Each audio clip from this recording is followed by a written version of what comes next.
헬스바바 햄입니다. 제가 너무너무 오랜만에 이렇게 현장에 나왔는데요. 여기가 어디냐면요, 바로 전쟁기념관입니다.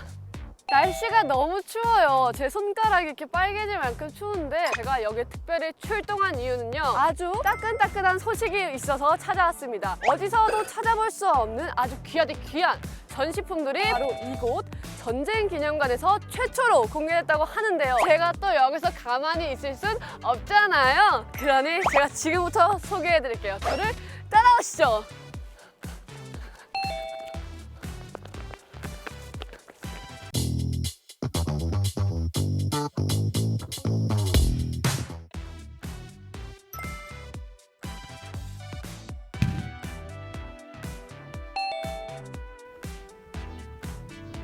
생각보다 되게 밝고 고급스럽고 되게 예뻐요. 좀 봐보세요. 구경 좀 할게요. 따라오세요.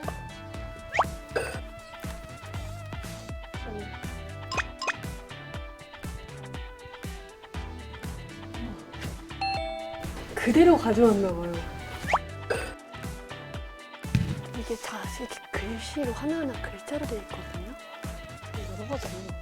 안녕하세요. 오, 안녕하세요. 되게 관심 있게 보시는 것 같아서 좀 설명을 드려도 될까요? 네네네. 예, 지금 보고 계신 자료는 정전협정문이고요. 미국 국립문서기록관리청의 협조를 받아서 전쟁 당시 협정문을 국문과 영문과 중문으로 똑같이 정밀하게 복제해서 전시하고 있습니다. 이 정전협정문을 이루어지기의 과정을 담은 자료들이 같이 이제 전시가 되고 있습니다. 휴전회담을 하고 있던 사진 자료라든가 그리고 정전정에 참가했던 분들의 기록이나 신문 자료 등을 같이 보실 수가 있어요. 예, 이 코너는 사진대장으로 활동하셨던 이미식 작가님의 작품이 전시되어 있는 공간이고요. 우리나라에서 기록된 사진을 국외로 계속 보내주는 그런 역할을 많이 하셔서 6.25 전쟁을 해외에 가장 많이 알린 사진 작가분 중에 한 분이라고 보시면 될 것 같아요. 6.25 전쟁 3년 내내 우리 국군의 시점으로, 우리 국민의 시점으로 사진을 기록해서 이 더 큰 의미가 있다고 볼 수가 있어요. 여기까지만 봤는데 제 심장이 지금 완전히 이렇게 조용조용하거든요. 시간이 괜찮으시다면 조금 더 제가 질문을 좀 드리겠습니다. 인터뷰 가능하실까요? 예, 알겠습니다. 감사합니다. 그럼 저랑 인터뷰하러 가시죠. 네, 반갑습니다. 네, 반갑습니다. 제가 여기 들어오면서 봤는데 약간 6.25 전쟁과는 사뭇 다른 뭔가 고급스럽고 되게 예쁘더라고요. 아카이브 센터에 대해 소개 부탁드리겠습니다. 6.25 전쟁은 사실 전 세계에서 80개국 이상의 국가가 직간접적으로 참여했지만 사실 우리들의 기억 그리고 전 세계인의 기억 속에서 점점 사라져가고 있어요. 그래서 그 기억을 좀 더 체계적으로 보존해서 6.25 전쟁에 대한 인식이나 평화의 소중함을 널리 알리고자 기획하게 되었습니다. 전쟁을 주제로 되게 딱딱한 주제이기 때문에 대중들이나 일반인들이 쉽게 다가가실 수 있는 복합문화 공간 개념으로 설계를 하자 도서 자료 그리고 전문 자료로 나누어서 조성하게 되었습니다. 관람객분들이 방문을 하시면 상당히 이게 낯설 것 같기는 해요. 아무래도 처음 오시다 보니까 뭐를 가장 먼저 소개를 해드리고 싶으신지. 도서 자료실에 가셔서 전쟁 군사에 관한 도서 그리고 6.25 전쟁에 관한 도서, 교양 도서를 부담 없이 읽으시다가 그 6.25 전쟁에 대한 관심이 더 있다고 생각이 되시면 이쪽 전문 자료실로 오셔서 그 사진 자료들을 먼저 보시는 게, 저희 전문 자료실에는 영상 코너도 좀 있어요. 그래서 전쟁과 관련된 영화나 다큐멘터리나 기록물들이 많이 있기 때문에 부담 없이 보실 수 있을 거라고 생각이 됩니다. 일반인 분들이 이곳을 어떻게 이용하실 수 있는지, 관람하는 방법이나 관람 신청하는 방법에 대해서 소개 부탁드리겠습니다. 예, 도서 자료실은 자유 열람식이기 때문에 사전 예약이라든가 제한은 없고요. 전문 자료실 같은 경우 자료를 열람하거나 복제나 이런 거에 대해서는 전문 학예사분들이 항상 상주하고 계시기 때문에 안내를 통해서 협조를 받으시면 될 것 같아요. 세계 곳곳에서도 여러 자료가 많았을 것 같은데 또 어디서 공수를 해오셨는지. 보통 저희가 기념관을 찾아오시는 각국 대사관이라든가 참전용사분께서 기증을 해주시는 경우도 많고, 저희가 직접 수집하기도 했고 전문 기관을 통해서 수집하기도 했습니다. 개인으로 들어오는 경우도 되게 많고요. 사실은 이 아카이브 사업 중에 중요한 측면 중에 하나는 이제 참전자분들의 구술 체록, 영상 체록을 수집하는 분야예요. 저희 영상 체록을 수집하다 보면 참전자분들께서 항상 가지고 계신 소중한 자료라든가 유물을 저희한테 기증을 해주시고 계신데, 어떤 전쟁으로 그리고 대한민국에 어떤 기억이 있었는지에 대해서 관련된 자료나 이런 것들을 기증해 주시는 분도 상당히 많습니다. 6.25 전쟁 아카이브 센터에 앞으로의 계획이 있으실까요? 저희가 향후에 수집되는 자료를 좀 전문적으로 보존할 수 있는 보이는 수장고를 계획하고 있습니다. 전문적으로 보존도 하지만 관람객이나 전문 연구자들에게 보여줄 수 있는 수장고로 기획을 하고 있습니다. 내년에는 온라인상에도 아카이브를 만들어서 국내외 여러 사람들이 이용할 수 있게 그 온라인 플랫폼을 만드는 게 저희 목표고요. 더 나아가서는 6.25 전쟁에 대한 기억을 잘 보존해서 유네스코 세계문화유산에 등재하는 게 저희의 큰 목표입니다. 6.25 전쟁은 어떻게 보면 대한민국 현대사에 가장 큰 영향을 미쳤던 사건이었지만 과연 우리들이 올바르게 기억하고 있는가, 이 전쟁을 통해서 우리가 평화의 소중함을 느낄 수 있는, 그리고 사실 6.25 전쟁은 아직 끝나지 않은 상태거든요. 종전이 아닌 휴전 상태에 있다는 걸 좀 잊지 마시고 이 공간을 관람하셨으면 좋겠습니다.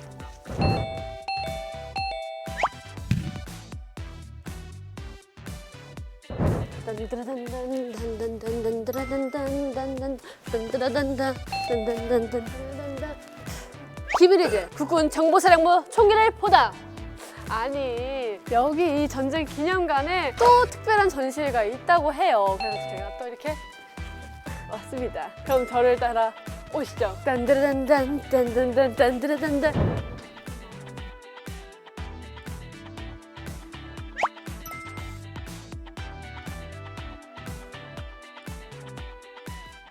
안녕하세요. 안녕하세요. 여기가 굉장히 특별한 공간이다라고 해서 제가 이렇게 한 걸음에 달려왔는데요. 아, 그렇죠. 혹시 설명과 인터뷰 잠깐 가능할까요? 아, 물론이죠. 총이 굉장히 많아요. 그렇죠. 혹시 이 전시에 대해서 소개 좀 해주실 수 있나요? 네. 이번 전시는 이제 2021년에 국군 정보사령부랑 전쟁기념관이랑 업무 협약 이후에 정보사령부가 가지고 있던 그 총기류를 저희가 이관을 받았는데, 그 이관받은 한 100여 점 중에서 50여 점을 전시한 특별 소규모 기증유물 특별전입니다. 국군 정보사령부는 해외 정보 수집을 담당하는 기관이에요. 자료 수집 또는 뭐 증거물 아니면 노획 등으로 이제 수집한 총기들을 이제 이번에 전쟁기념관에 기증을 하셔서 기증의 의미를 살리고자 만든 소규모 기증유물 특별전이에요.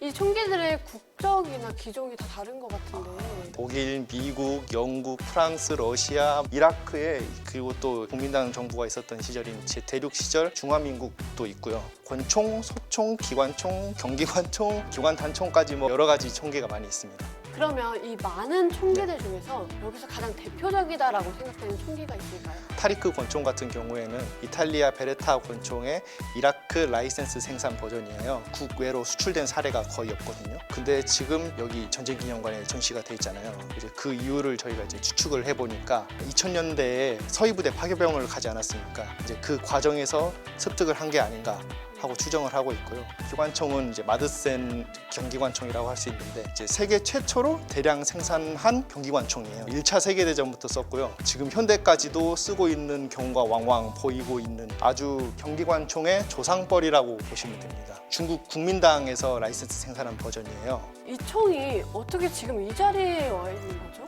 중공군이 들고 6.25 전쟁 때 남침을 한 거죠. 국군이 노획을 해서 가지고 있던 거를 보존 처리를 해서 지금 여기 이 자리까지 와 있는 겁니다.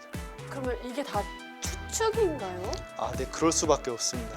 추측이고요. 그래서 저희는 이제 이 총기를 보고 총기 제작 연도나 아니면 사용 흔적 그런 걸 보고 저희 추측을 할 수밖에 없거든요. 저기 있는 저 총은 주인공처럼 있는데 저 총은 뭔가요? M2 카빈 소총 대한민국 시제품 1호인데요. 1971년에 청와대에서 국방과학연구소로 40일 만에 7종의 폭발물 무기류를 만들어라. 그게 제1차 번개 사업입니다. 국방과학연구소 분들이 역설계를 해서 만들어낸 시제품 1호 총입니다. 역설계요? 당시에 이제 미군한테 설계도 같은 거를 받을 수 없었기 때문에 기존에 있던 M2 카빈 소총을 하나하나 다 분해를 해서 만든 총입니다. 저 M2 소총을 이제 만들면서 이제 경험들이 있었을 거 아니에요. 자주국방에 이제 태동기를 보여준다고 할 수 있겠죠. 이제 저 총을 만든 경험을 통해서 M16 소총도 만들고 이제 K2 소총도 만들고 점점 발전하는 그런 태동기 시작에 있는 그런 유물이라고 보시면 되겠습니다. 이곳에 이제 들어온 총기들은 대부분 특별한 과정을 거친다고 하는데 네. 그 과정이 어떤 과정인지 알 수 있을까요? 유물을 이제 전시하기 전에 보존 처리를 꼭 진행을 하고